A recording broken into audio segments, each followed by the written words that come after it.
Então tá bom. Pessoal, boa noite. Primeiro a todos aí que estão aí. Já estamos com mais de 20 pessoas na nossa live, então bem-vindos. Meu nome é Marco Mini, para quem não me conhece, quem estiver de fora. Assim, e hoje nós estamos em mais um webinar aqui que a Flextronics, no ecossistema, dentro do FIT, que é o Instituto de Tecnologia, está promovendo na iniciativa que a gente chama do FIT Tech Academy. A iniciativa tem o objetivo da gente conseguir dividir mais sobre as várias tecnologias que a gente usa e trabalha com elas aqui dentro do FIT, né? E usamos no nosso dia a dia. Nosso objetivo é compartilhar cada vez mais com a comunidade, ensinando e, obviamente, também aprendendo aí com vocês. Então, assim, eu vou passar aí para o Lucas e para o Felipe, que vão estar falando no workshop hoje sobre agilidade para de home office, e espero que vocês aproveitem. Tá bom, pessoal? Bom webinar a todos. Obrigado. Boa noite. Manda lá, Lucas.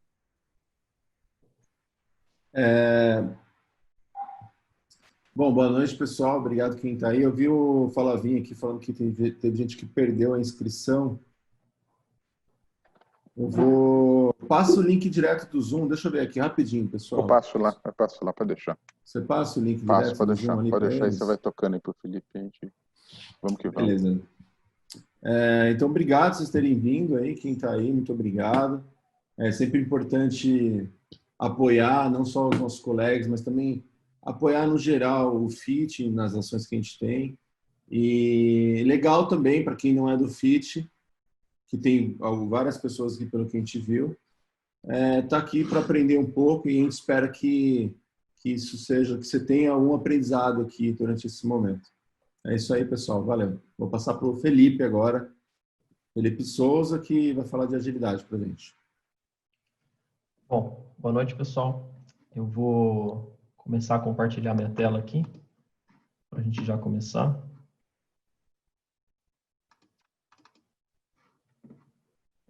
Já está todo mundo consegue ver minha tela aí?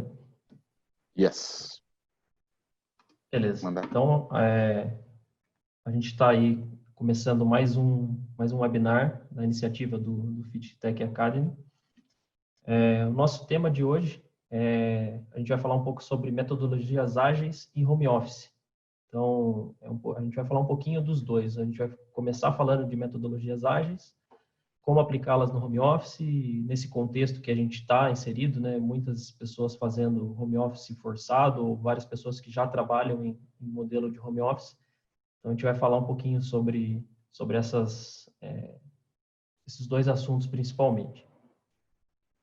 A primeira coisa, eu gostaria de me apresentar.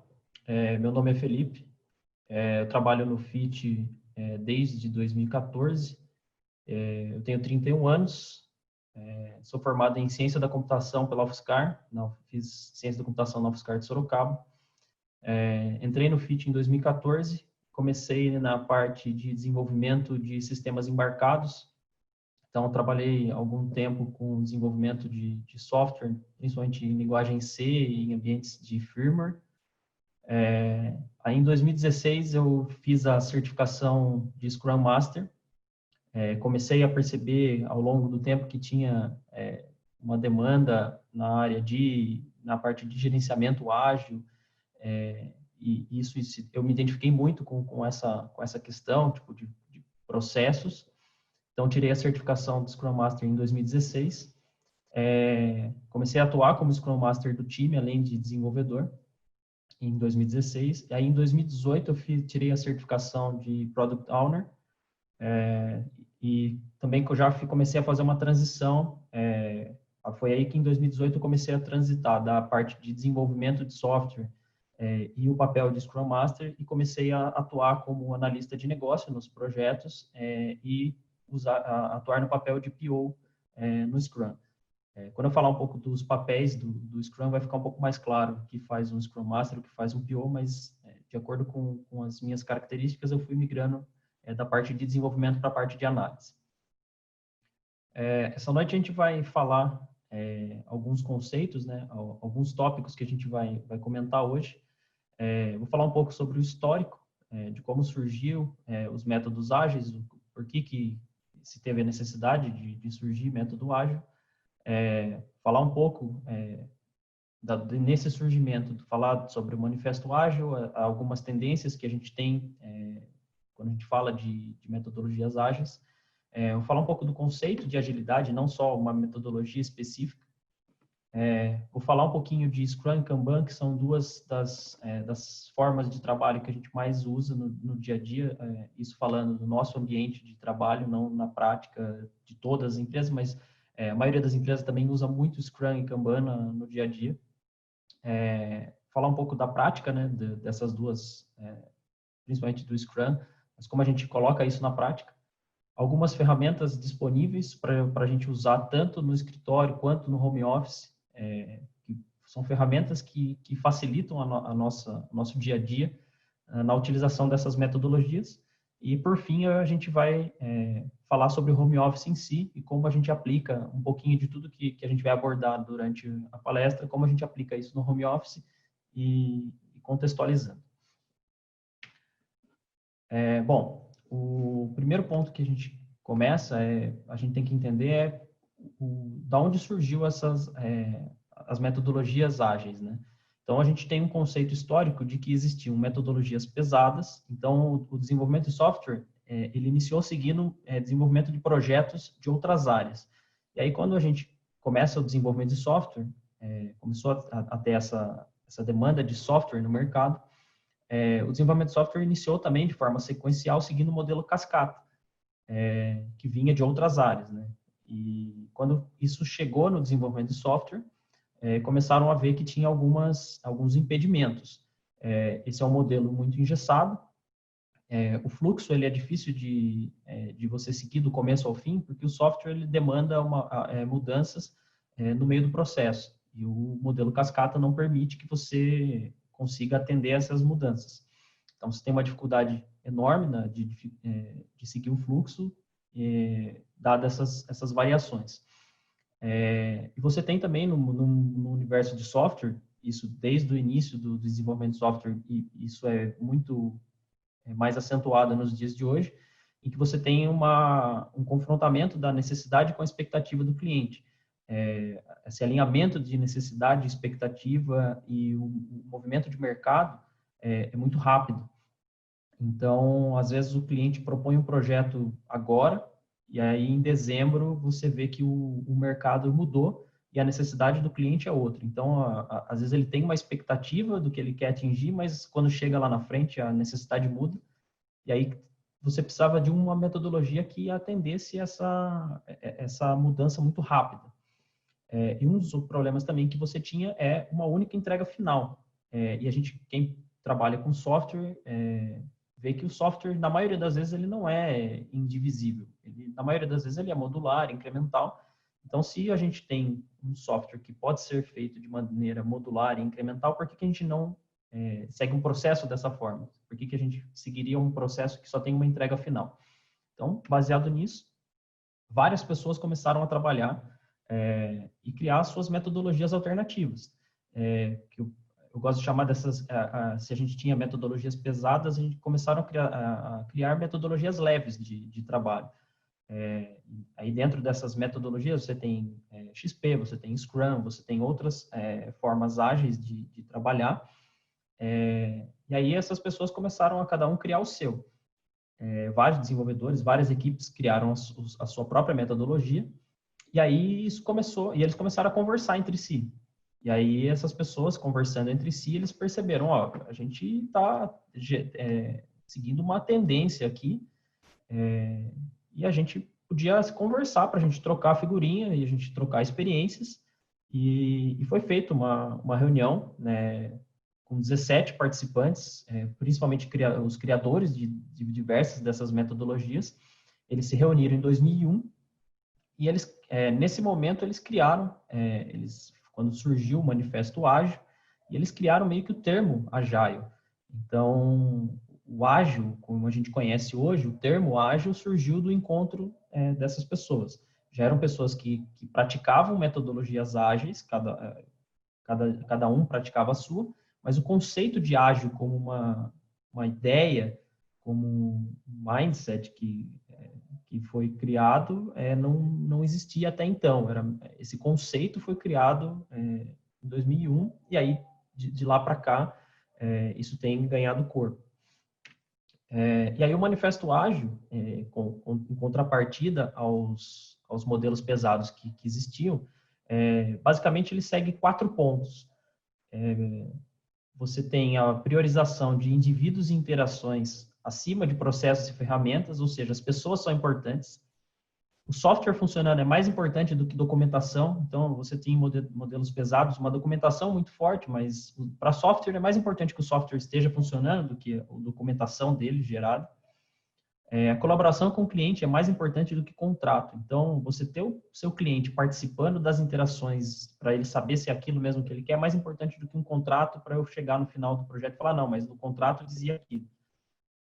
E o quarto ponto é responder a mudanças mais do que seguir um plano. Então, estar apto a se adequar a ser adaptável é muito mais importante do que seguir um plano.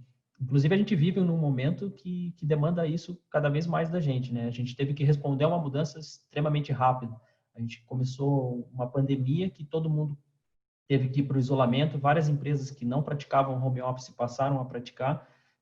Então, o conceito de ágil ajuda nesse ponto, porque a gente já tem pessoas preparadas para responder a mudanças mais do que seguir um plano à risca. E a gente tem algumas tendências, né? Como o ágil ele é uma ideia e ele está sempre em evolução, aqui a gente já tem um novo conceito do Modern Agile, que é uma das tendências do ágil que está sendo aplicada nos últimos anos, e também não é regra, né? Então, você tem evoluções, a ideia de ágil vai evoluindo e vai se adaptando de acordo com as necessidades.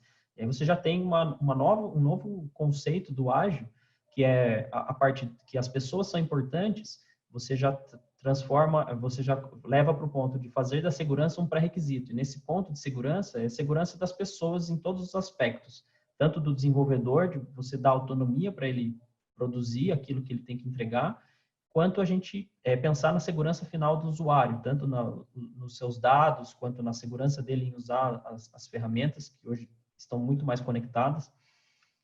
A gente também tem a tendência de que o software funcionando é importante, mas entregar valor a todo instante é mais importante. Então, não só ter o software funcionando, mas você agregar valor sempre. E aí é legal ter sempre a visão daquilo o que vai ser importante para o usuário final. Não pensar no seu cliente, mas pensar no usuário final. O outro ponto também é a colaboração com o cliente. Não só o cliente é importante, mas tornar pessoas sensacionais. Você tá fazendo software para pessoas.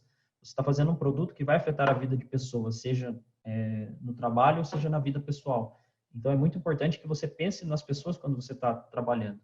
E o último ponto, além de você responder a mudanças, você experimentar e aprender rápido. Então, as mudanças, elas geram aprendizado. Então, você aprender rápido, você ter a possibilidade de experimentar e aprender rápido, você consegue evoluir e crescer. E aí você vê que tem tendências do movimento ágil, o pensamento vai evoluindo e vai adaptando conforme a necessidade. O conceito de agilidade, ele permeia vários tópicos. Aqui eu selecionei alguns dos mais importantes, que são o engajamento do cliente e do usuário, ele é muito importante. Então, as pessoas estarem envolvidas durante a execução do projeto é muito importante. Um time de desenvolvimento, ele tem que ser capaz e ter autonomia para trabalhar, ou seja, ele tem que ser capacitado. O time de desenvolvimento que não é capacitado vai gerar um software com qualidade duvidosa. Ao mesmo tempo, ele tem que ter autonomia. Então, quando você especifica o requisito, você determina como o software vai funcionar e o time de desenvolvimento vai dizer como ele vai implementar aquilo. Então, a tecnologia tem que ser transparente para o usuário.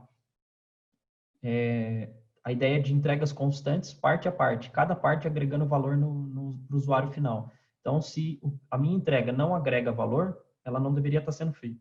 Então, a ideia é que a gente faça sempre entregas constantes e que agreguem valor. Nessa linha, o conceito de a gente desenvolver no menor espaço de tempo aquilo que agrega mais valor. Então, a gente sempre pensa no conceito 80-20.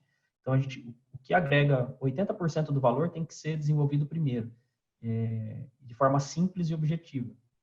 E depois a gente desenvolve aquilo que não vai agregar tanto valor ou agregaria menos valor para o usuário final.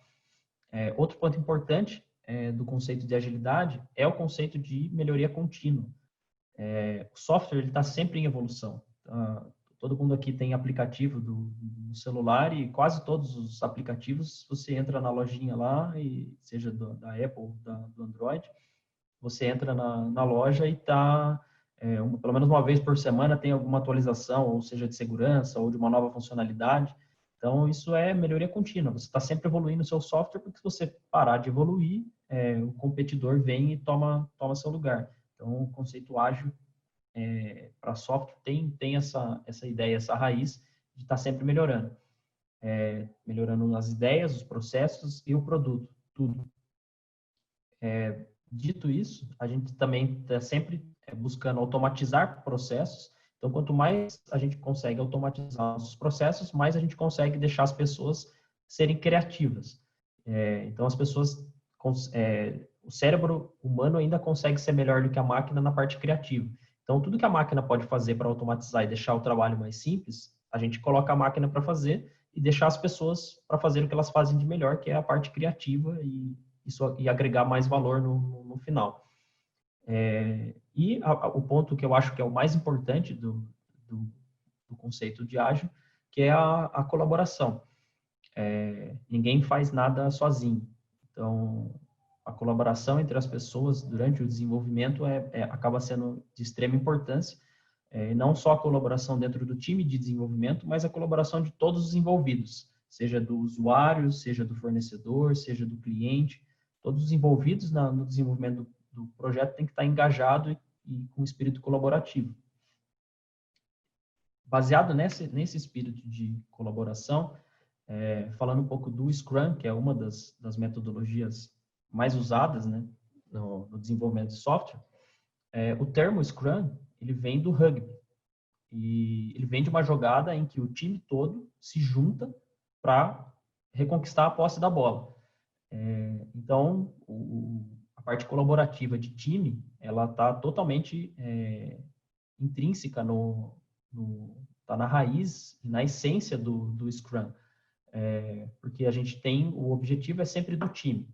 E aí o Jeff Sutherland, que foi o criador do Scrum, ele gostou da ideia, ele viu um jogo de rugby e falou, putz, o que a gente faz no nosso time é isso. Então vamos usar esse nome. E aí em 1993 ele usou esse nome.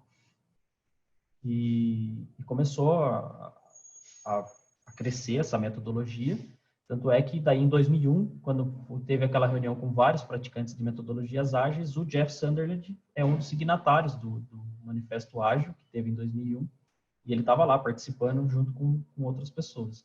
Então, até hoje, ele é uma pessoa ativa na comunidade e participa muito e atua muito quando o assunto é ágil, né?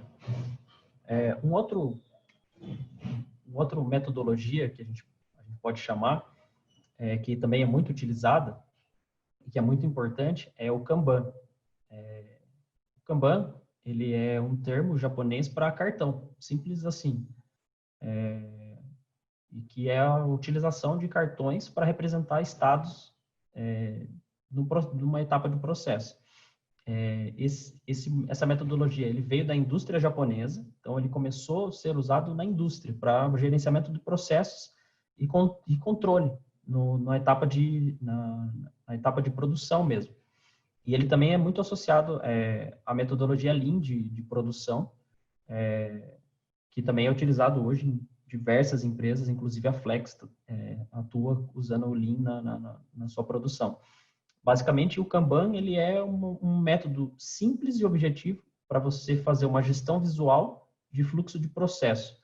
Então, você consegue saber, a essência dele, você pode evoluir o Kanban, mas a essência dele é você saber aquilo que você tem que fazer, aquilo que você está fazendo e aquilo que já está feito. Isso num universo de processo de desenvolvimento, né? O Kanban pode controlar estoque, pode controlar estado numa linha de produção, você pode evoluir isso para diversos outros pontos. Mas o ponto principal que o Kanban trouxe e agregou para o conceito de ágil a mistura do Kanban com o Scrum acaba sendo muito utilizado, o principal ponto é a gestão visual. a gestão visual, eu gosto de destacar que ela é o principal ponto da metodologia do Kanban, porque você dá um estado em tempo real para qualquer pessoa que olha para aquela tela, para aquele board, ou para aquela parede, ou para aquela lousa que você esteja utilizando. Então, a gestão visual é muito importante. Se você for pensar tanto na produção quanto no desenvolvimento de software, o operador da máquina ou o desenvolvedor que está fazendo o código, ele sabe o que ele está fazendo, ele sabe qual tarefa ele tem que fazer, ele sabe quando ele tem que entregar, na maioria das vezes, mas você não tem uma visibilidade a nível gerencial. Então, o conceito de gestão visual é muito importante para quem está gerenciando, porque eu consigo, a ideia de ter essa gestão visual com cards de cores diferentes que representam, cada cor representa uma coisa, e ter os estados bem definidos, seja isso numa parede ou seja isso numa plataforma digital, a ideia do Kanban a hora que eu bato o olho nessa tela ou na lousa, eu consigo em 15 segundos saber qual é o estado do meu projeto. Então, ou do meu produto, ou do que quer que seja. Então, a ideia, eu olhei para lá, eu posso não estar vendo os detalhes do que está escrito em cada carta, mas eu sei o estado geral daquele projeto. Então, essa gestão visual é de extrema importância. Qualquer pessoa que passa, ela sabe a saúde do projeto, ela sabe, ó, o projeto tá legal, tá adiantado, tá atrasado. Então, para a parte de gestão, é muito importante a utilização de boards vindo da ideia do Kanban. Na aplicação de Kanban e Scrum, a gente tem algumas diferenças que, na prática, elas se desenrolam e a gente vai entender um pouquinho mais quando a gente explicar um pouquinho melhor o processo do Scrum, porque a gente tem muitas similaridades, porque na maioria das vezes a gente usa a gestão visual dentro do Scrum, mas a gente tem algumas diferenças e alguns pontos importantes de uma metodologia e de outra, que é importante a gente destacar aqui. O Scrum, você tem ritmo e cadência fixa, você determina sprints de 1, 2, 3 ou até 4 semanas, e você tem sempre uma entrega a cada sprint. Então, a cada intervalo de tempo você tem uma entrega. No Kanban você tem um fluxo contínuo. As tarefas vão sendo feitas conforme a sua prioridade. No Scrum, sempre você agrega um valor no final da sprint. Então, você tem um objetivo. Você tem lá um intervalo de 2 semanas e no final dessas 2 semanas você tem que entregar valor. Você tem um objetivo. O meu objetivo é entregar a tela de login. Então, você sabe o que você tem, qual é o seu objetivo para daqui 2 semanas. O Kanban, você vai entregando tarefas e quando você tem um conjunto de tarefas que pode virar um entregável, você faz um corte no tempo e gera uma entrega.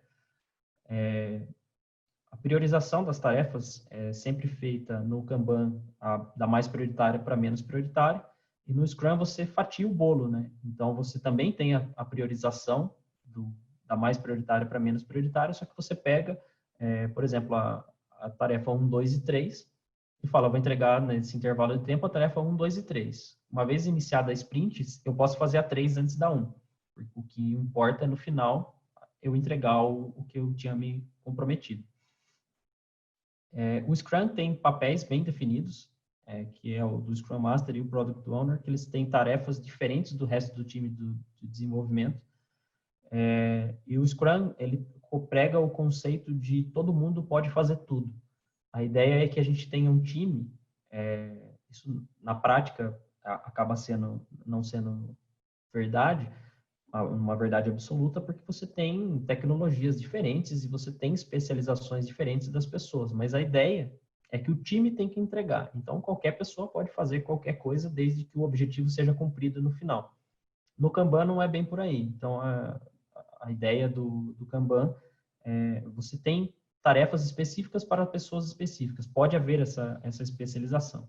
Mas aqui o conceito não é regra, né? Então, a gente tem a idealização, mas a gente tem misturas disso no dia a dia.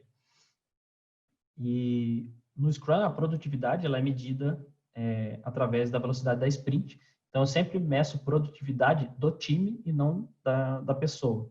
E o Kanban, ele também mede produtividade do time, mas eu tenho que escolher um ciclo de tempo. Eu tenho que fazer um recorte no tempo para medir essa produtividade. O Kanban, ele responde a mudanças mais rápido, porque uma vez que eu priorizo cada tarefa, então eu tenho a minha granularidade é por tarefas. Então, se eu estou desenvolvendo uma tarefa e a tarefa seguinte deixou de ser prioritária, eu consigo pegar a tarefa que é mais importante quando eu terminar a tarefa que eu estou fazendo agora. No Scrum, a ideia é que não tenha mudança durante a sprint. Então, se eu comecei a sprint faz 3 dias e teve uma mudança de prioridade, ou eu encerro a sprint que eu estou executando, ou essa prioridade só vai entrar em vigor no final da sprint. Então, tem algumas diferenças, né? Beleza, sabendo um pouco a gente viu a história do ágil, a gente viu um pouquinho de Scrum, um pouquinho de Kanban, a diferença, da onde veio. E aí, o que eu faço com isso, né? Onde que eu posso aplicar? A ideia de ágil, ela veio, foi concebida na parte do desenvolvimento de software, então, principalmente, você pode usar isso para gerir projetos de software. Então, que é muito disseminado hoje no mercado, a gente usa metodologias ágeis em praticamente todas as indústrias e todas as fábricas de software e todos os institutos de pesquisa. Tudo que é relacionado à consultoria de software, ao desenvolvimento de software, à pesquisa de software, usam-se metodologias ágeis para realizar as entregas. Mas não necessariamente eu posso usar isso só em gestão de software, né? Eu posso usar isso no desenvolvimento de produto, na indústria, como a gente viu, o próprio Kanban é utilizado muito, principalmente em indústrias japonesas. Indústrias que adotam metodologias Lean também usam muito gestão visual. Então, eu consigo usar metodologias disso na prática de desenvolvimento de produto, tanto na parte de engenharia, quando eu estou desenvolvendo um produto, quanto na parte do processo de produção já no chão de fábrica. Posso usar isso na construção civil. Você está gerindo você tem, por exemplo, uma construtora que está construindo vários prédios. E aí é muito comum, quando você vai comprar um apartamento na planta, você fala, a torre A já está na fase 3, enquanto que a torre 5 ainda está na fase 1. Então, essas fases podem ser consideradas as etapas do projeto e você gerir cada fase de forma ágil. Ou seja, cada fase tem um entregável que agrega valor e você sabe quais são os passos, você sabe a sua priorização, você consegue paralelizar esse trabalho e acaba sendo uma gestão ágil também. Então, você consegue usar isso na construção civil, por exemplo. É possível também usar esses conceitos no setor público. Tem um histórico de algumas cidades no interior da Alemanha que chegaram a utilizar Scrum com sprints de 2 semanas para realizar as obras. Então, a priorização era feita, tinha até uma interação com o povo, mas na maioria das vezes era feita dentro do próprio gabinete. E a priorização do que deveria ser feito na cidade era feito de forma a cidade priorizava e isso entrava numa sprint. E aí, de acordo com o budget que tinha para aquelas 2 semanas, as obras que iam ser realizadas naquelas 2 semanas eram executadas. E você ia fazendo uma gestão ágil dessas mudanças. O que eu acho que é excelente da gente aplicar no setor público, porque uma vez que a gente tenha isso mais claro, você dá menos brecha para corrupção, por exemplo. Então, é interessante. Falar um pouquinho na prática, como que a gente aplica o Scrum no nosso dia a dia, como que a gente trabalha, né? O que a gente falou de teoria, a gente falou de conceito, a gente falou da onde aplicar, mas como é que funciona na prática, no nosso dia a dia, né? O Scrum, falando um pouco agora especificamente do Scrum, você tem praticamente 3 papéis muito bem definidos. E aqui a gente fala de papel e não de cargo. Então, não necessariamente o cara que ele existem poucas empresas hoje no Brasil que contratam que o cargo do cara lá na carteira está escrito Product Owner ou Scrum Master. Existe, mas não é regra. Então, no time, você assume o papel. Então, o gerente de projeto pode assumir um papel, o analista do projeto pode assumir um papel, um desenvolvedor do projeto pode assumir um papel. E aí, o mais importante é o que cada um faz durante a execução do projeto, porque o mais importante é você entregar o projeto. Então, você tem esses 3 papéis bem definidos, o Product Owner, o desenvolvedor, que é o time de desenvolvimento, e o Scrum Master. o Product Owner, como o próprio nome diz, ele é o dono do produto, é ele que é o dono do negócio. Então, tem que ser uma pessoa com autonomia para dizer, é esse cara que vai priorizar o que vai ser feito. Ele tem que falar, olha, eu preciso disso aqui ou daquilo, entregue primeiro. Então, basicamente, de uma forma extremamente resumida, o Product Owner é aquele cara que prioriza as atividades. É o cara que vai priorizar o que precisa ser feito e ele vai falar se aquilo que foi feito está de acordo com o que ele esperava ou não. O time de desenvolvimento é quem bota a mão na massa. Vamos dizer assim, seria a engrenagem a que faz girar de fato o motor, né? Que é o que entrega o produto. Aí nesse time de desenvolvimento, a gente tem time de qualidade, a gente tem testador, a gente tem desenvolvedor, a gente tem designer, a gente tem tudo que é necessário para desenvolver o produto, não necessariamente só o programador em si.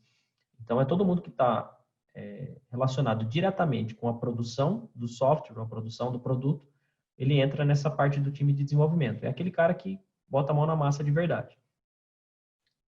E o principal entregável dele é o software funcionando.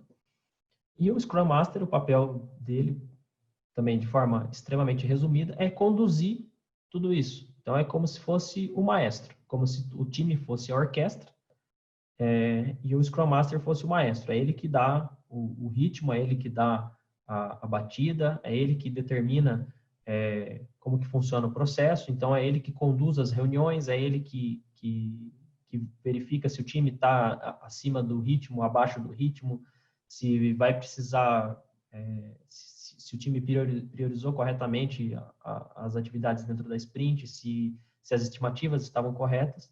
Então, ele meio que conduz o time de desenvolvimento para fazer aquilo que o Product Owner está esperando. No final de uma sprint, o Product Owner vai querer receber aquilo que prometeram para ele. E o Scrum Master é o responsável por garantir que o time de desenvolvimento entregue aquilo que o Product Owner está esperando. Então, a gente tem aqui o processo Scrum desenhado, né?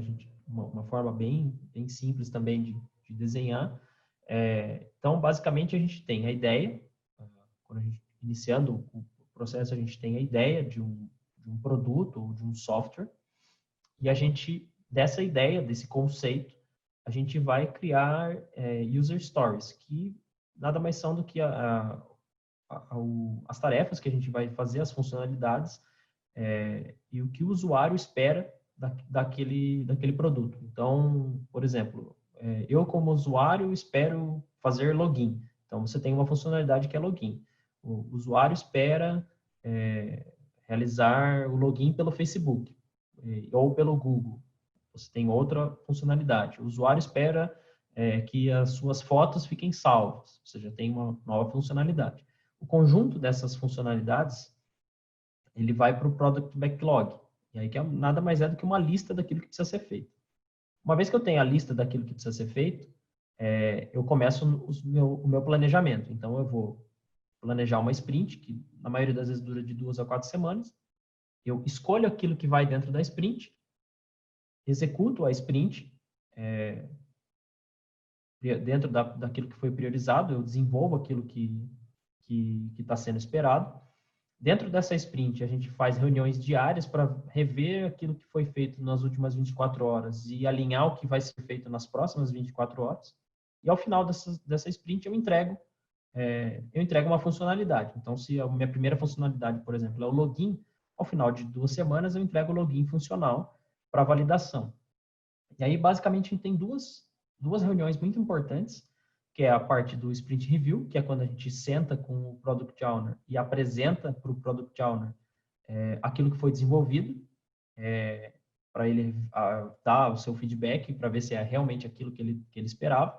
Aí você faz um review do produto. O foco do Sprint Review é ver se o seu produto está de acordo com aquilo que era esperado, e aí você planeja a próxima sprint.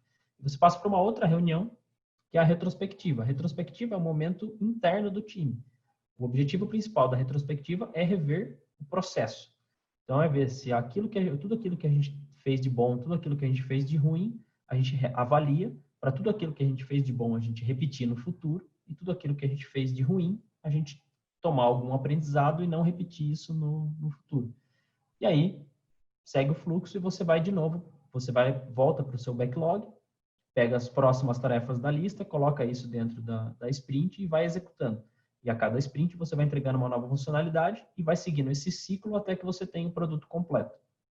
Então, de forma bem resumida, esse é o processo de Scrum. Tem outras coisas no meio aí de cada uma das etapas, mas a ideia do conceito do processo geral é essa.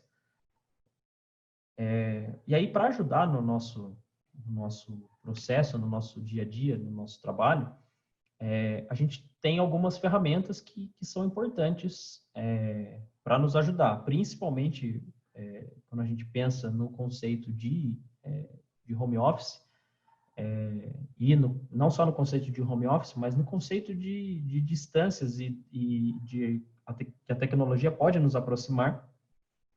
A gente tem algumas tecnologias que podem nos ajudar.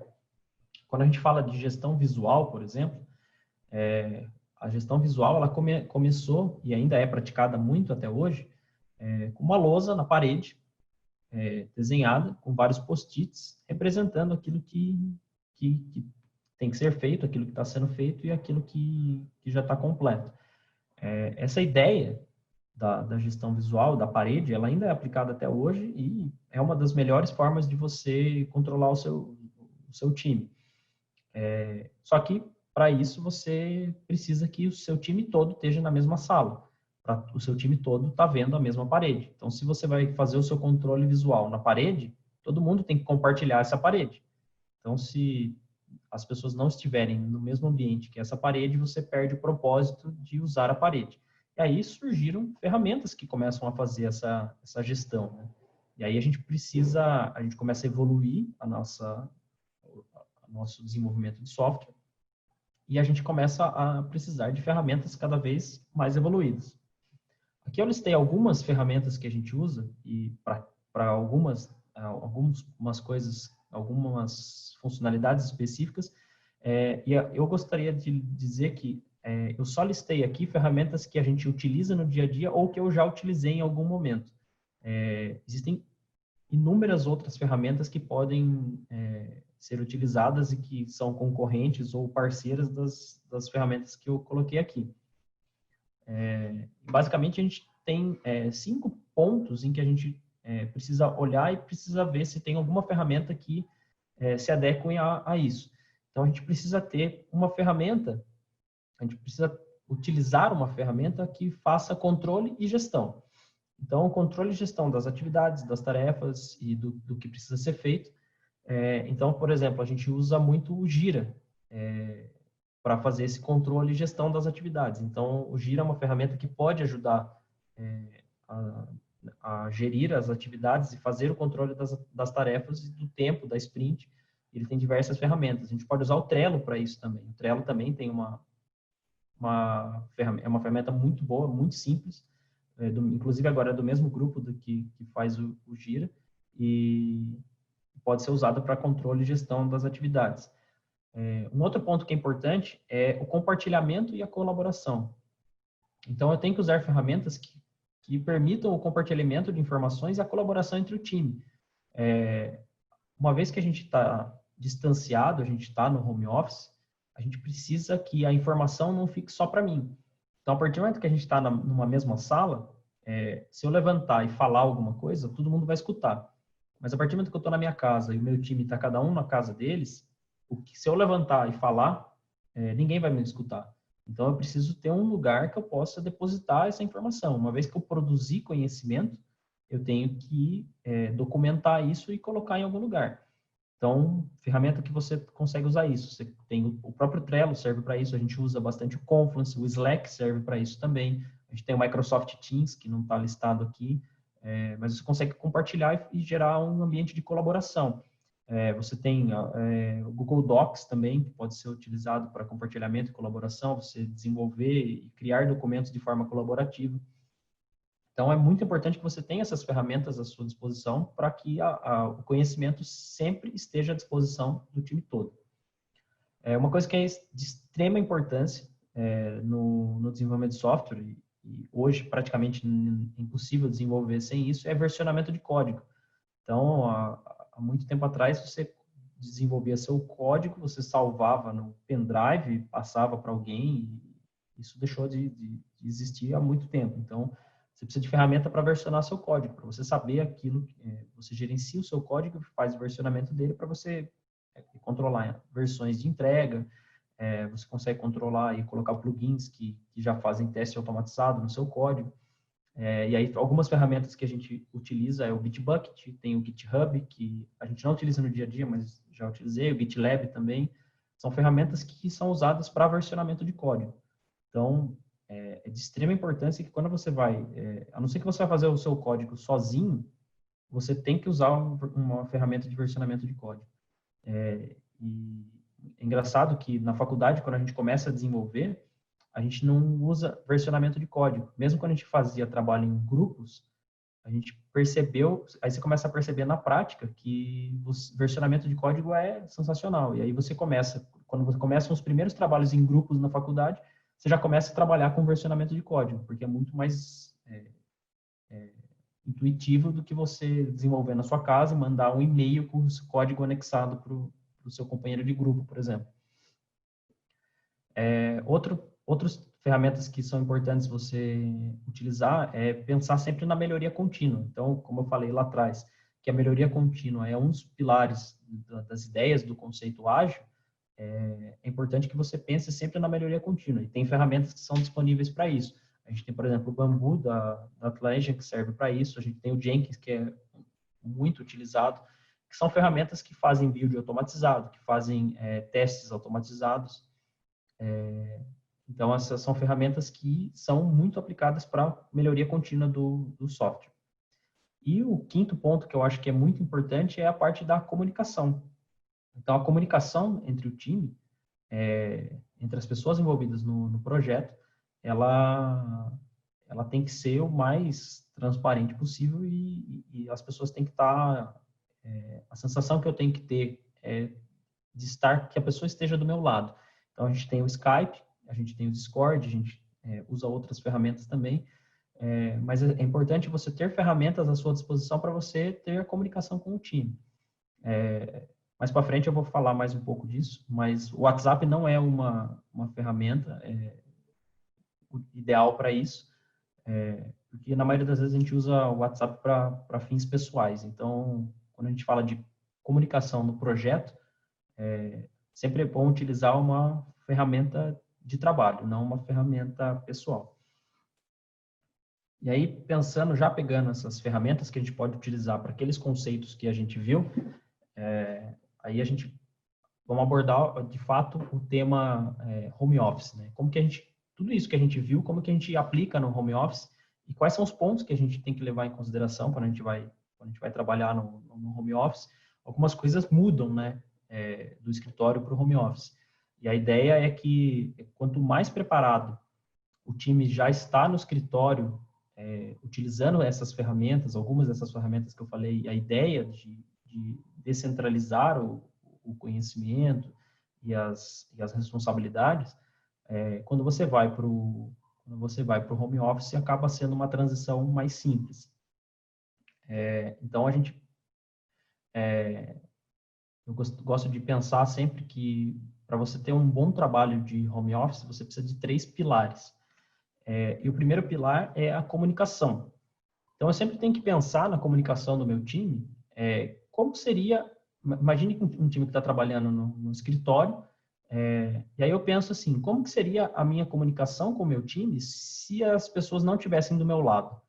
Então, quando você vai transitar do escritório para o home office, a primeira coisa que você tem que pensar enquanto ainda no escritório, você pensa, se o cara que estava do meu lado não estivesse do meu lado, como é que eu falaria com ele?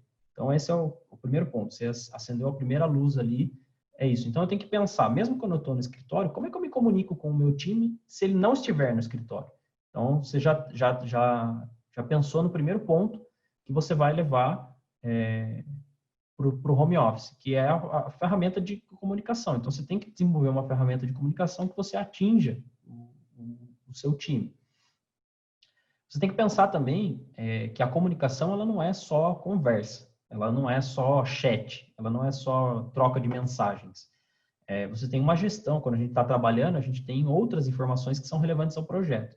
Então, eu tenho que pensar sempre como que eu vou fazer a gestão do conteúdo, a gestão da informação, tudo que está online. Como é que eu vou gerir essa informação, essa comunicação? Então, é importante a gente ter ferramentas, por exemplo, como o Zoom, que eu acabei não citando no slide anterior, mas, por exemplo, a ferramenta do Zoom que a gente está usando para o webinar, eu consigo gravar a reunião. Então, se eu faço uma reunião com o meu time, eu consigo gravar essa reunião e salvar isso num ambiente, numa plataforma que todo mundo tem acesso. E aí, putz, eu não lembro o que fulano falou na reunião. Então, eu consigo acessar o arquivo dessa reunião e lembrar aquilo que foi feito. Então, isso é um passo muito importante. Porque quando a gente faz a reunião presencial, eu não consigo ir lá pegar um replay. Normalmente a gente não tem uma câmera dentro da sala que está filmando todo mundo. Eu não consigo pegar o replay da reunião e pegar, nossa, eu não lembro o que fulano falou aquele dia. Aí, a vantagem de ter o digital é isso. Eu posso gravar a minha reunião e falar, olha, fulano falou aquilo. Então, tipo, vou lá, anoto e continuo o meu trabalho. Ou, se você quiser também a fazer a moda antiga, você pode fazer uma ata da reunião também e enviar isso por e-mail ou colocar em alguma página de compartilhamento de conteúdo para que todo mundo tenha acesso. O principal ponto aqui é todo mundo tem que ter acesso à informação. Um outro ponto que a gente sempre leva em consideração no ponto de comunicação do home office, a gente tem que se acostumar com o conceito da comunicação assíncrona. O que é a comunicação assíncrona? A pessoa não vai me responder na hora que eu perguntar. Então, a gente está muito acostumado com o imediatismo, né, do mundo, os 2 tiquezinhos azuis do WhatsApp. Eu mando a mensagem, quero a resposta, principalmente se a pessoa está online e ela não me respondeu. Putz, mas eu quero saber o que ela me respondeu. Então, a gente tem que pensar numa forma de comunicação, como que eu vou me expressar de uma forma que eu não vou ter a minha resposta na hora. Então, a gente começa a pensar em elaborar a pergunta de uma forma melhor.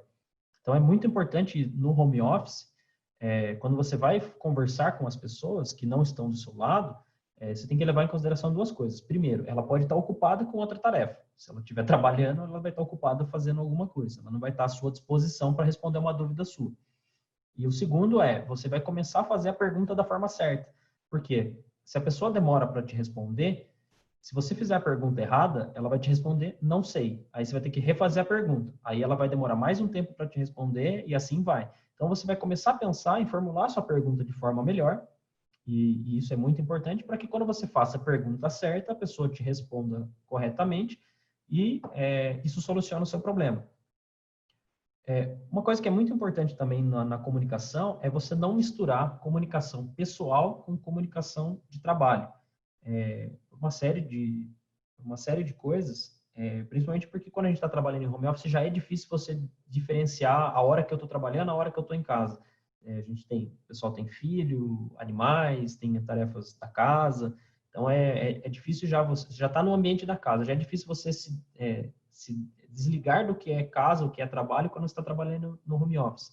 Então, a ferramenta de comunicação que você usa para trabalhar não pode ser a mesma que a ferramenta de uso pessoal. Então, por exemplo, o WhatsApp, ou se você tem um Skype pessoal também, a ideia é que você tem uma ferramenta para trabalho e uma ferramenta para o seu uso pessoal. Então, o WhatsApp ele é indicado apenas se você tiver 2 números, por exemplo, um número pessoal e um número do trabalho. Aí o WhatsApp tem o fim de trabalho. E outra coisa que é muito importante da comunicação no time é você abusar do broadcast. Por exemplo, se você tem um grupo que tem o time todo, às vezes, por exemplo, você tem um time de desenvolvimento de 4 pessoas. Aí eu preciso da ajuda do Joãozinho, por exemplo. Em vez de eu fazer a pergunta para o Joãozinho no privado, eu faço a pergunta para o Joãozinho no grupo que tem os outros 2 desenvolvedores. Porque às vezes é meio que clichê de professor essa fala, mas a dúvida de um pode ser a dúvida de todos. Pode ser a dúvida de uma outra pessoa. Ou o contrário. Às vezes o Joãozinho não tem a sua resposta, mas o seu outro colega de trabalho pode ter a resposta que o João não tinha. Ou te dar essa resposta antes do João, porque o João estava ocupado. Então, é muito importante, tipo, você sempre que tiver um grupo e a sua dúvida ou a sua informação for pertinente a todo mundo, você compartilha com mais pessoas, seja com o time todo ou com uma parte do seu time. E uma outra coisa que é muito importante também é você evitar passar a mensagem várias vezes. Então, a gente se habituar a usar o digital você colocou a informação, quando alguém puder te responder, ela vai te responder. Então, comunicação, para mim, é o primeiro pilar. O segundo pilar do home office, na minha opinião, é a transparência. Inclusive, para ilustrar um pouco a transparência, essas duas imagens são reais. Imagem do nosso time realizando o daily, fazendo uma reunião, né, diária. Esse aí é o nosso time de verdade. E a foto de cima é o meu home office, é a foto da minha casa, onde fica meu escritório. Então, para começar a falar de transparência, eu estou mostrando como que é o meu home office, né? Como que a gente funciona, como que é o nosso time, como que é o meu escritório. O ponto de transparência, que é muito importante, é você mostrar a sua realidade. Principalmente quando a gente está em tempo não só de home office, a gente tem que distinguir aqui os aspectos de home office e de isolamento social. A gente está fazendo home office e também está fazendo isolamento social. Então, a hora que acaba o home office, eu não vou sair na rua e ver meu vizinho, ver meu amigo e tudo mais. Eu vou continuar dentro de casa. Então, é muito importante você ser transparente nesse ponto de mostrar a sua realidade. As pessoas conhecerem a sua casa, as pessoas saberem que você tem um pet, as pessoas saberem quem são seus filhos. Isso traz uma relação de humanidade. E aí você acaba criando vínculo ou afinando vínculos com as pessoas, porque se você trabalha só de home office e ainda está numa fase de isolamento social, você acaba se distanciando das pessoas. As pessoas, elas ficam cada vez mais longe, e é muito importante você ter essa transparência e trazer as pessoas para perto sempre que possível. Então, as pessoas conhecerem a sua realidade, você conhecer a realidade da pessoa, é um ponto que é muito importante. Alinhado a isso, é muito importante quando a gente vai fazer reunião, você fazer reunião com a câmera ligada. Parece bobo, né? A gente fala assim, mas eu tô com o cabelo despenteado, minha sala tá bagunçada. A gente sempre pensa nisso, quando a gente, não quero ligar a câmera. Tipo, eu quero trabalhar de pijama, não quero que meu chefe veja. Então, por inúmeros fatores, às vezes a gente não quer ligar a câmera, mas essa parte social, do contato com o ser humano, é muito importante. A gente enxergar a outra pessoa com quem a gente está conversando é muito bom. A gente não precisa fazer todas as reuniões do dia com a câmera ligada. Inclusive, o nosso time tem o hábito da reunião do daily, a reunião diária. Uma vez por dia, a gente faz a reunião com a câmera ligada. Se tem outras reuniões no dia, nem sempre a gente liga a câmera. Mas, pelo menos uma vez por dia, a gente tem o hábito de todo mundo ligar a câmera para a gente se ver, né? Ter essa relação. Um outro ponto também, que é muito importante em relação à transparência, as reuniões têm que ser objetivas, porque a gente tem que gerir melhor o nosso tempo. Então, as reuniões, elas, como a gente já está num ambiente diferente, está trabalhando de uma forma diferente, a gente não tem que ter medo de cortar a outra pessoa. Então, tipo, vamos dizer assim, se o fulano está saindo do foco da reunião, a gente não pode, a gente tem que voltar lá, não, fulano, vamos falar da reunião e depois a gente marca uma outra sessão para conversar sobre isso, para a gente ter essa relação tipo, do que eu estou fazendo para agilizar as coisas, né? A ideia é que a gente consiga gerir melhor as atividades. Ainda sobre transparência, aí tem uma relação também que a gente tem que ter a rastreabilidade das atividades. Então, o time tem que saber o que eu estou fazendo e eu tenho que saber o que o time está fazendo. Então, não só no daily, na reunião diária, a gente vai conversar sobre aquilo que foi feito, aquilo que a gente vai fazer, mas a gente tem que saber o que todo mundo está fazendo. Então, a gestão visual tem que ter uma plataforma, a gente tem que ter um board, alguma plataforma que mostre a rastreabilidade das atividades. Então, eu tenho que saber em tempo real o que eu e o que todo mundo do meu time está fazendo. Não só como na posição de desenvolvedor ou na posição de gestor, então, mas todos têm que saber o que todos estão fazendo. E isso gera confiança, tanto com o meu colega de desenvolvimento, quanto de mim com o meu chefe, quanto do seu gestor com o time. E aí, quanto mais você tem essa transparência daquilo que está sendo feito, maior vai ser a confiança das pessoas entre si. E aqui é importante que todo mundo sabe que em algum momento do seu dia você vai parar, você vai ter que ir no banheiro, você vai ter que tomar um café, você vai ter que parar para almoçar. Então, você também não está focado ali, você não está trabalhando 100% do tempo. E aí é importante também você ter essa transparência, tipo, as pessoas saberem que você também tem uma vida, né? Você também vai levantar, tomar um café, e aí você entregando a sua atividade, independentemente de quantas vezes você para tomar café no dia, por exemplo, você gera essa confiança das pessoas em você e de você com as pessoas. E isso acaba melhorando. Isso não só no tempo de home office, mas até no escritório, né? Aqui no escritório é mais fácil de você ver, você gerenciar isso. Então, a transparência ela é mais forçada, mas no home office você tem que acabar se expondo de uma certa forma. E o terceiro pilar que eu acho que é muito importante a gente falar no home office é o tempo. O gerenciamento do tempo no home office ele é de extrema importância. Então, como é que eu vou organizar o meu dia? Quais são as minhas atividades da casa e quais são as minhas atividades do trabalho? Então, eu tenho que fazer um planejamento. Uma vez que a gente vai trabalhar, principalmente agora em tempos de pandemia, que a gente vai trabalhar focado em home office, não vai ter um modelo híbrido e tudo mais, eu tenho que saber como é que eu vou trabalhar em casa. Então, eu tenho que ter um planejamento, eu tenho que saber, olha, eu vou trabalhar, tipo, faço um planejamento mensal, um planejamento semanal, a gente faz um planejamento diário, de que horas a que horas eu vou trabalhar. O Scrum, ele se adequa perfeitamente nisso, porque você faz um planejamento por sprint, então, no nosso caso, a gente faz sprint de 2 semanas, então a gente tem um planejamento de tudo que precisa ser feito nas próximas 2 semanas. Então, eu já gerencio o meu tempo baseado nessas 2 semanas. E é muito importante também, nesse gerenciamento do seu tempo, você já encaixar momentos ao longo do seu dia para que você cuide da sua saúde. Então, é importante também você colocar, sei lá, um lembrete no seu celular ou um lembrete no seu relógio para você levantar, tomar água, ou você já tem horários específicos para tomar um café, por exemplo. Não esquecer de ir no banheiro, às vezes acontece, você vai de uma reunião na outra, no home office tem mais reuniões, então você entra de uma reunião na outra, você esquece de ir no banheiro. É importante você levantar, fazer um alongamento, tipo, a gente já não está fazendo atividade física fora de casa. Então é muito importante, você levanta, sai do seu lugar, dá uma volta pela casa. Muitas pessoas estão trabalhando em home office com os filhos dentro de casa, em horário de aula. Então, tenta conciliar o seu horário de trabalho com o horário de aula do filho. E aí, no momento que ele não está tendo aula, separa uns 15 minutos do seu dia também para dar atenção durante o seu horário de trabalho, se for possível, né?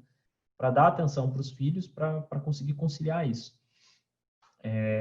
Outra coisa que é muito importante é quando você vai pensar no gerenciamento do tempo do seu dia,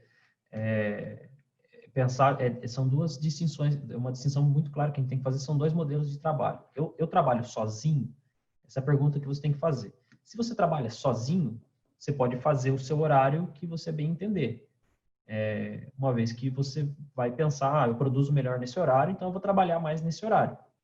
Ótimo.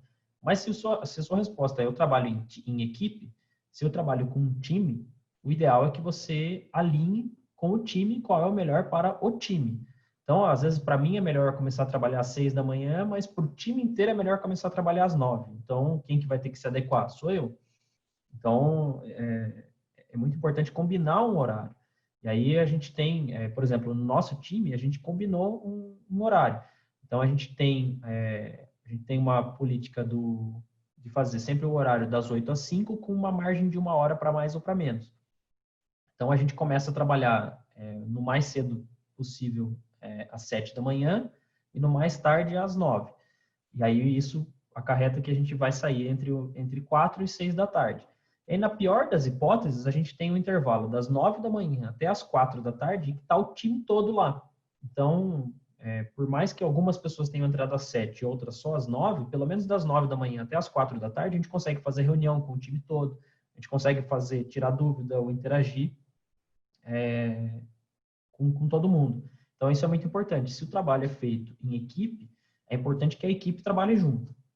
A não ser que a pessoa trabalhe sozinha ou esteja numa outra tarefa, ela pode negociar um outro horário. Mas é importante que você sempre pense no time. Outra coisa que é importante também é quando você vai pensar em reuniões que acontecem, que são recorrentes, que são as reuniões diárias, as reuniões de planejamento, as reuniões de retrospectiva. Para criar uma rotina, é importante que elas sempre aconteçam no mesmo horário. Então, por exemplo, a gente tem o hábito de fazer o nosso daily antes do almoço. Então, todo mundo já sabe que antes do almoço a gente tem o daily. Então, a gente faz o nosso daily às 11h15. O daily acontece, todo mundo fala o que tem para falar. E aí, depois do daily, cada um segue a sua rotina, mas a gente tem sempre o mesmo horário. A gente sabe que é o horário do daily. Nesse horário, a gente não marca outras reuniões, a gente não faz nada além de fazer essa reunião com o resto do time. Outra coisa que é muito importante na parte da gestão do tempo tem a ver com o que eu já falei na parte de comunicação e transparência. Parece simples e bobo de falar, mas assim, a gente não deve perder tempo com coisa inútil.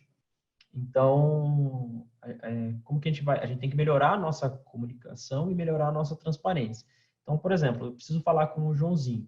Em vez de eu digitar no chat para ele um texto gigante que eu vou demorar 10 minutos para escrever, ele vai demorar mais 10 minutos para ler, às vezes eu abro uma reunião com ele, abro um Zoom, 2 minutos de conversa, numa ligação ou numa reunião, em 2 minutos de conversa, resolve o problema.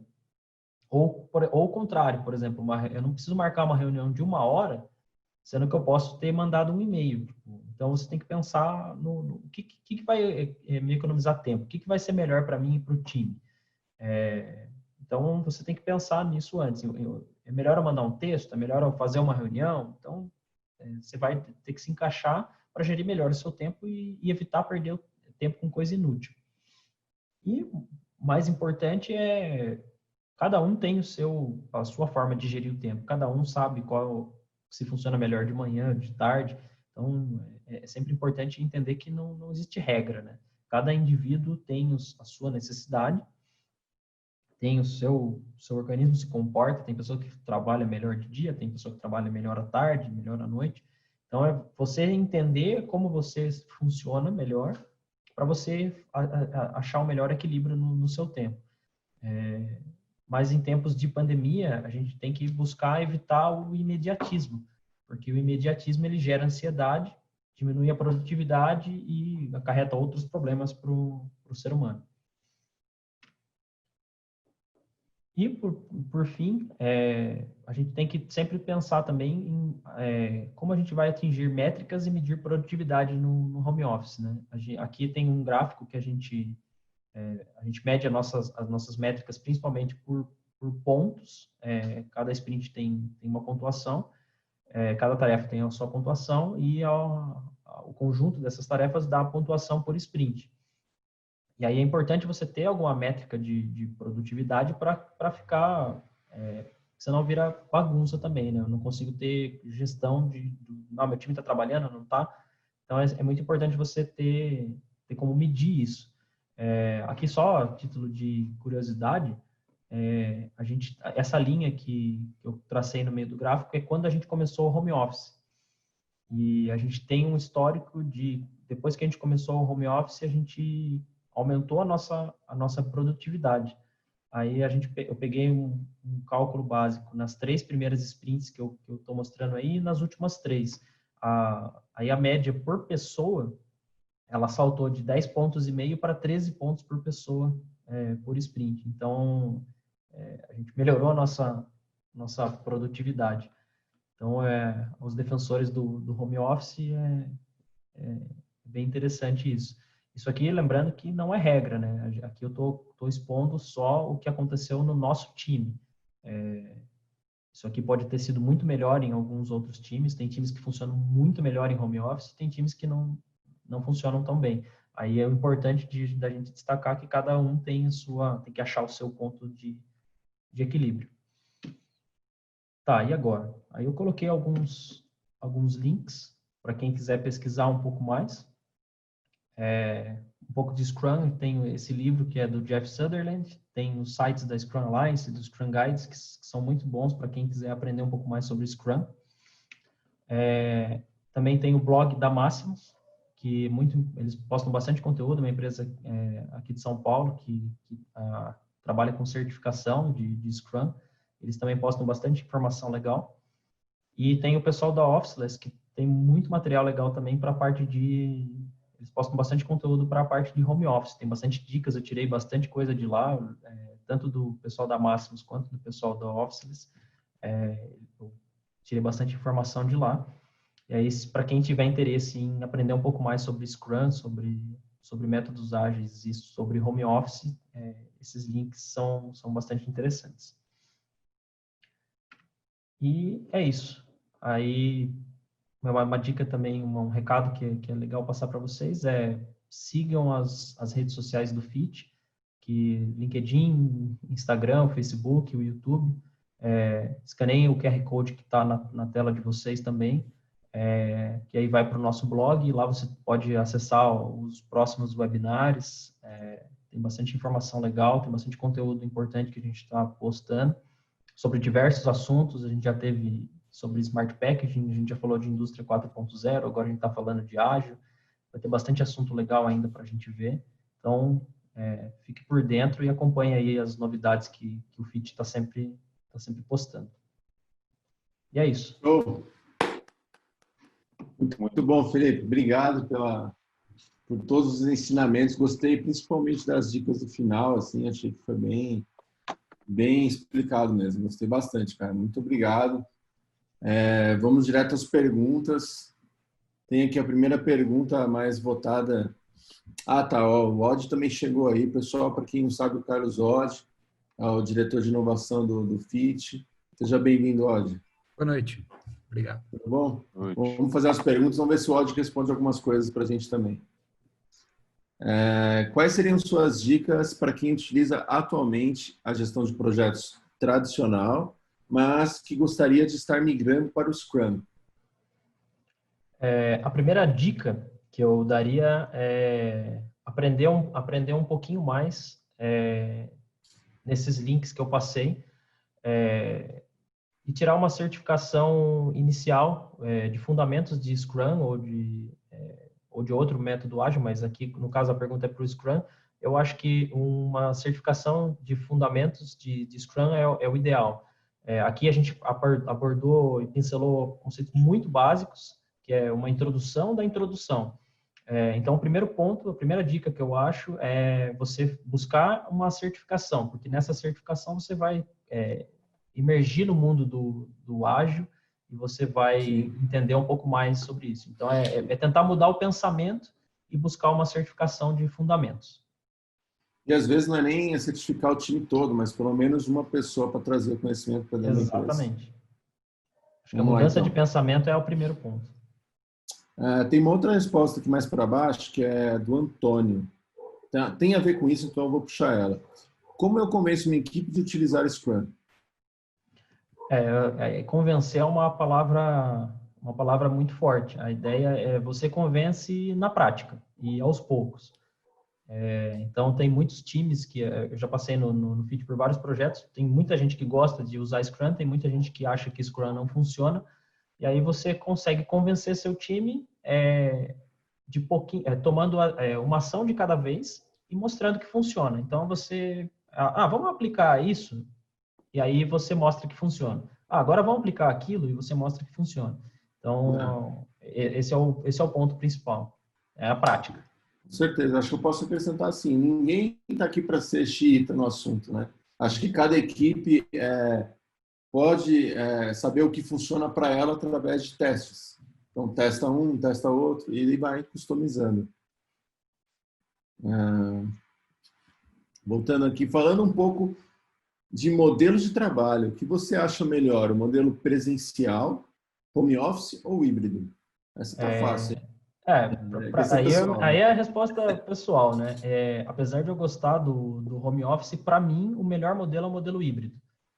O modelo híbrido, para mim, é o que você atinge o maior número de pessoas, e aí você consegue pegar o melhor dos dois mundos. Você consegue pegar a comodidade de trabalhar de casa, as vantagens de não ter deslocamento, principalmente, e você consegue ainda se beneficiar de alguma infraestrutura que o escritório pode fornecer para você. Então, na minha visão, o modelo híbrido é o melhor. Sei lá, 2 a 3 dias em casa, 2 a 3 dias no escritório.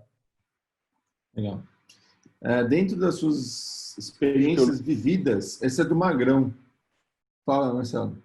Eu acho que se puder complementar o que o Felipe falou, né, realmente assim, no final das contas, independente do modelo, no final das contas, o que conta sempre é o resultado para a equipe, né? E acho que esse realmente modelo híbrido tem suas várias vantagens. Muitas empresas acabam adotando o modelo home office porque elas não têm uma estrutura específica que pode suportar todas as pessoas trabalhando bem juntas, né? No caso aqui, talvez específico interno, nós temos uma boa estrutura para suportar o modelo presencial, uma boa estrutura para também poder trabalhar em home office. Então, esse aprendizado tem sido bom nesse período de pandemia. Outras vantagens que tem no modelo próprio presencial, né, que você não tem aquelas preocupações de uma dieta balanceada, interação com seus colegas de trabalho. Então, essa é uma coisa que ela é bem importante também no dia a dia. Então, esse equilíbrio também, eu sou bem na linha do que o Felipe falou, né?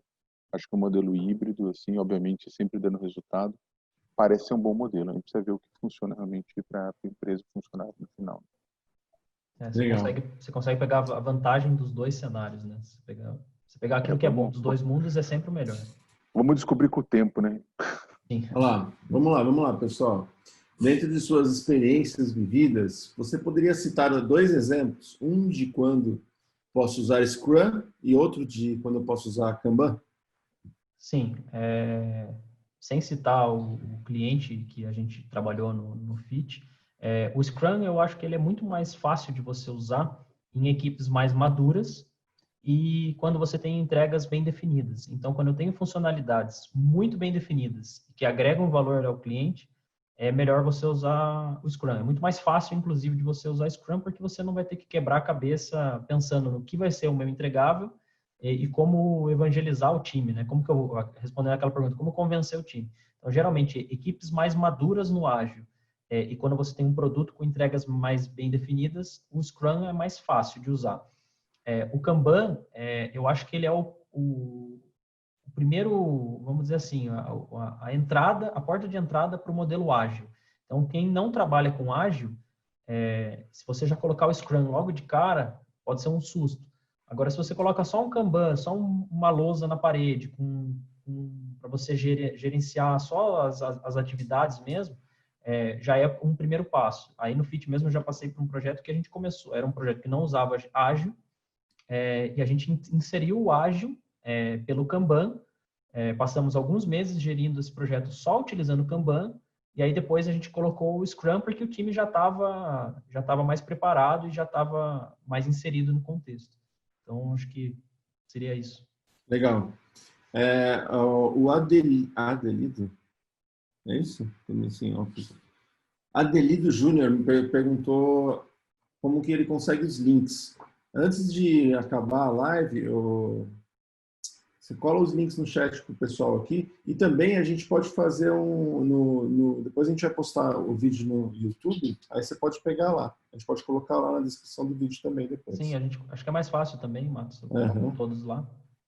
Vamos lá, acho que tem uma pergunta aqui que é mais para o Odd, hein? Então, está preparado, Odd?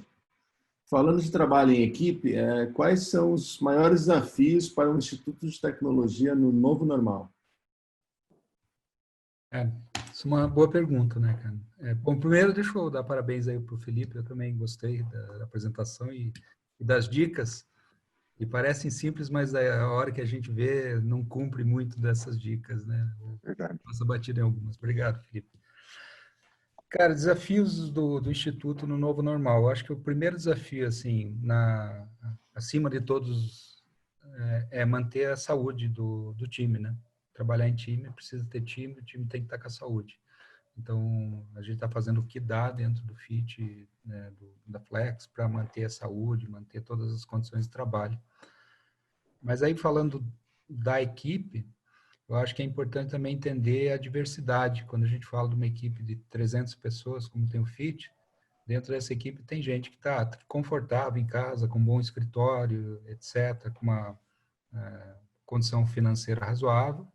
Tem gente que está num momento que é totalmente diferente desse, que tem, sei lá, o companheiro ou companheira perdeu o emprego, está passando com dificuldades financeiras, os filhos estão em casa, não tem lugar para trabalhar direito. Então, assim, esse é um ponto importante entender, porque daí vem 3 coisas que eu acho importante. Primeiro, é dar segurança para todo o time que eles vão ter ocupação, vão ter emprego, vão ter renda até o final do ano, né? A gente está fazendo um trabalho imenso para a gente da gestão. É uma questão mais do que econômica, é uma questão humanitária, garantir que os nossos colaboradores vão manter a sua renda até o final do ano. Aí. Então, estamos trabalhando direto nisso. Segundo ponto, é muito do que o Felipe abordou, de como trabalhar em casa, né? Fazer um monte de reunião, manter contato, fazer com que as pessoas se sintam cada vez mais parte do time, até porque, assim, outras relações sociais talvez tenham sido cortadas. Então, é bem importante a gente manter esse contato direto. E a terceira coisa que eu acho também importante é fazer com que as pessoas se mantenham num momento de aprendizado. É importante também saber que eu estou em casa, eu estou em quarentena, mas eu estou aprendendo. Estou aprendendo aqui no webinar do Tech Academy, eu estou aprendendo em outros cursos e tal, estou aprendendo com os projetos. Então, essas três coisas, assim, dar segurança, fazer com que o trabalho em equipe seja efetivo e fazer com que individualmente as pessoas se sintam evoluindo. Muito bom, muito bom. Você falou muito bem das metodologias ágeis, mas qual o maior desafio do dia a dia dessas metodologias? Qual o maior problema? Nossa, essa pergunta é interessante, né? O maior desafio que eu vejo hoje no dia a dia é a gente, de fato, conseguir seguir todas as diretrizes do ágil, porque sempre tem algum aspecto que a gente não consegue seguir. Na minha opinião, o mais difícil na prática, assim mesmo, é a estimativa. É muito difícil você estimar aquilo que você vai conseguir fazer daqui 2 semanas e você realmente cumprir exatamente aquilo. Então, você sempre acaba fazendo um pouquinho menos, um pouquinho mais do que aquilo que você planejou. Então, para mim, esse é o maior desafio, é a estimativa. Bom, né? Demora um pouquinho, né? Eu acho que até quando você falou de maturidade lá atrás, é muito do time, Sim. a maturidade de um com o outro, né? Nem gente velha, não é isso. Mas é a maturidade que você tem de o mesmo time trabalhando mais tempo vai acertar melhor essa estimativa. Exato. Qual a maior dificuldade do Scrum? Ah, não, isso aqui já foi. Diante de tudo que ocorreu às pressas, a empresa que trabalho era muito presencial, viu com a pandemia o cenário home como uma quebra de paradigma diante dos bons resultados apresentados, visto a economia gerada em contrapartida. O que a gestão do FIT vislumbra após a retomada pós-pandemia? Acho que essa é para mim também, né, Lucas? Acho Não que essa não é sei, para não mim, sei. não. Eu a gestão, né? Lá. Pessoal, esses momentos difíceis, a gente acaba tomando decisões em dias que a gente demoraria anos para tomar. A gente tomou a decisão de fazer todo mundo em home office, até porque a legislação também facilitou isso, tal, mas hoje está 90% fit em home office e a gente está indo bem. Isso dá para dizer, assim, o Felipe mostrou os resultados do projeto que ele trabalha. A gente tem alguns outros casos, né, de sucesso. Não são todos, alguns mantiveram, outros aumentaram, assim, mas o viés é positivo. E a gente acredita, assim, que a pandemia vai trazer coisas boas. Eu falaria que até a questão de não só home office, mas executar reuniões via vídeo, mesmo que esteja no site, elas passaram a ser muito mais efetivas, elas passaram a ser muito mais rápidas, muito mais pontuais. Então, eu acho que, lógico, a gente não queria uma pandemia, essa pandemia, ela tem gente que está sofrendo muito por causa dela, mas ela veio e a gente tem que aproveitar o que ela trouxe de bom. Eu acredito que o FIT vai mudar algumas coisas, sim. Tem conversa, tem tempo, mas eu acho que nós vamos mudar algumas coisas. Muito bom. Não só o home office, mas mais coisas. A tendência de mercado é utilizar o home office? Eu respondo essa. Eu também tenho a minha Gente, opinião, cara. gente, Essa é fácil de responder. assim, acho que é pessoal, né? Mas é tudo, ninguém tem a bola de cristal, mas que a gente dê um passo a habilitar as pessoas a trabalhar um pouco mais em casa, nós demos esse passo. A tendência agora, a curto prazo, é essa, até porque por causa da situação. A longo prazo, não sei, o que você acha, Odd? Eu vou voltar quando a gente trabalha com 300 pessoas, né, que é o caso do FIT, né? Tem gente que vai se adaptar muito bem ao home office. Eu, particularmente, estou me adaptando muito bem. Tem gente que não vai se adaptar tão bem. Então, imagine, sei lá, o pessoal que está no início de carreira, que depende mais da comunicação verbal e presencial para aprender. Talvez esse cara daqui 5 anos trabalhando em home office, ele não tenha aprendido o suficiente, não tenha se desenvolvido o suficiente. Então, eu acho que a gente precisa ter um pouquinho de cautela para dizer, ó, foi bom para mim, então vai ser bom para todo mundo. Uhum. A gente eu já conheço, né, histórias de empresas que decretaram home office para todo mundo e voltaram atrás depois de algum tempo e tal. Eu acredito no modelo híbrido, acho que o modelo híbrido parece ser uma coisa interessante para anular esse efeito de não ter a conversa, não ter a troca de experiências presencial, que é uma coisa que o ser humano precisa, né? Com certeza. Faz falta. Gente, essas são as perguntas de hoje. Magrão, Rafael Teodoro, não vamos conseguir responder a sua pergunta, nem li, mas o horário está bem estourado. Então, muito obrigado mesmo. Queria agradecer de novo o Felipe, o Odd, por ter aparecido aí e respondido as perguntas. É muito importante sua presença, Odd. Pode vir no próximo também, sempre tem uma perguntinha mais... Só que eu estava como ouvinte, agora eu vou... Pô. É mesmo, mas isso tem que se falar mais mesmo, né? Desculpa aí, foi falha minha. Então, obrigado, Felipe. Obrigado a todo mundo que participou. Se puderem, antes de dormir, respondam a pesquisa para a gente poder melhorar os webinários. Dura 1 minutinho e ajuda demais a gente. Também segue a gente nas redes sociais. É muito importante para ajudar a gente na divulgação. Valeu, boa noite, pessoal. Um abraço. Valeu. Obrigado, pessoal. Boa noite. Obrigado, pessoal.